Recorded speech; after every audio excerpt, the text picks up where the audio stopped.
ہر چیز واسطے طہارت و غسل ہوندی ایمان والے دے دل دی زنگ کنے طہارت فرمایا میرے تے درود پاک پڑھ اور مولا علی شیر خدا رضی اللہ تعالیٰ عنہ کی روایت ہے جو نبی کریم صلی اللہ علیہ وسلم نے فرمائے جو میرے تے ایک دفعہ درود پاک پڑھے ان واسطے اللہ تعالیٰ ایک قیرات اجر لکھے دے اور قیرات احد پہاڑ جتنا ہے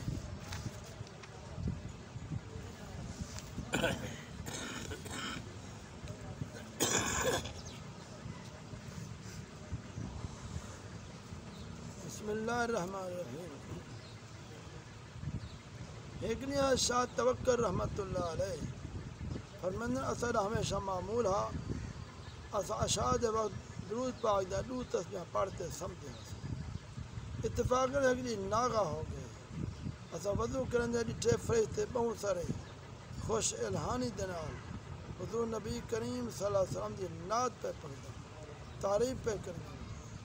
اسی اسنا میں فرشتے نے یہ بھی آخری تھے آئے وضو کرنے والو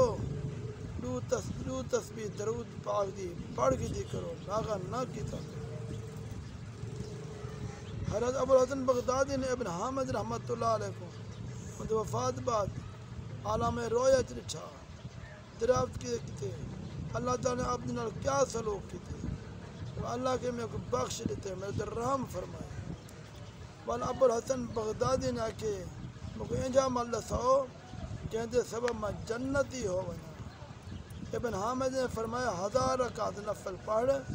ہر رکعت 1000 دفعہ قل هو اللہ احد ابو الحسن پہ آکے میرے اتنی طاقت ہے نہیں ابن حامد نے فرمایا کہ نمیں کر صدا کہ ہر رات نبی کریم صلی اللہ علیہ وسلم کی ذات پاک کی 1000 دفعہ درود پڑھا کرتا حضرت شیخ احمد بن ثابت مغربی قدس سرو فرمیندن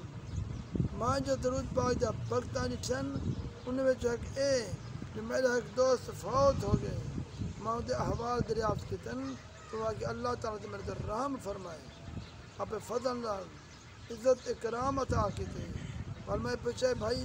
کیا تیرے تے سارا حال بھی کوئی زہر تھے یا کوئی نہ وہ کہے بھائی تو کو مبارک ہوئے تو اللہ تعالیٰ دے نزدیک صدیقے میں چوہے میں پیچھے کیری وجہ ان رسائے این وجہ تو جو تائیں درود پاک دے متعلق ایک کتاب لکھی ہے دعا کرو آمین یا اللہ یا رب